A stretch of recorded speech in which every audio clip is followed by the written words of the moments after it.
First of all, rest in peace to all those that died in the recent plane crashes, and strength to all their families.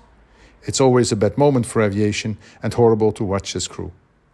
There's always a lot of speculation after such an event, and it's almost impossible to know what really happened until the investigation is done.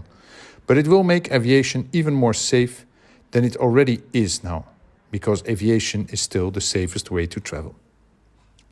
Despite this, as a former pilot with 36 years of experience, I will give my opinion, which might be wrong, and it's solely based on what we know until now and my own experiences during my career.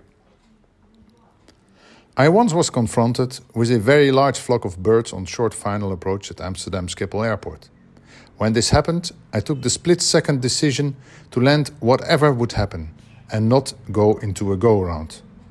In my opinion, you don't want to go around after having hit such a large flock of birds on short final, and anything is better than making a go-around with full thrust on damaged engines. Even a long or hard landing would be better and safer. After landing, we had birds stuck really everywhere on the wings, engines, flaps and more. We know that the JEJU flight was fully established and configured at 500 feet for runway 01 when they made a go-around. The reason for the go-round seems to be birds, as there were birds in the area and the crew reported it.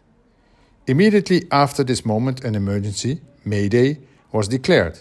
However, it seems that the crew must have done a complete go-round, which include gear and flaps up, as during their landing, just 2-3 minutes later, was with flaps up and gear up.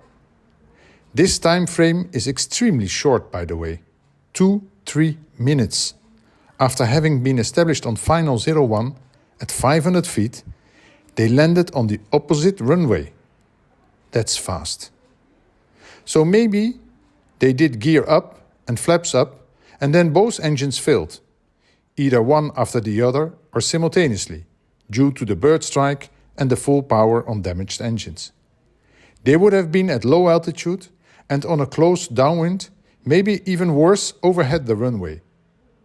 This would answer a lot of the unanswered questions and explain the landing almost halfway down the runway with no gear and flaps extended, as they were out of time, without thrust and merely gliding to the ground. This is just a theory, a scary one, with a lot of ifs. But if true, it would mean an amazing job done by the pilots to even get it on the runway, and was it not for a crazy ILS localizer wall to be there, which shouldn't be that strong by the way, there would have been much more survivors. At this point, it seems that the go-round would have been the only bad decision in this case, if my theory is right. But let's wait and see the results of the investigation, which will take some time though. Safe flights to all of you, and best wishes for a happy and most importantly healthy 2025.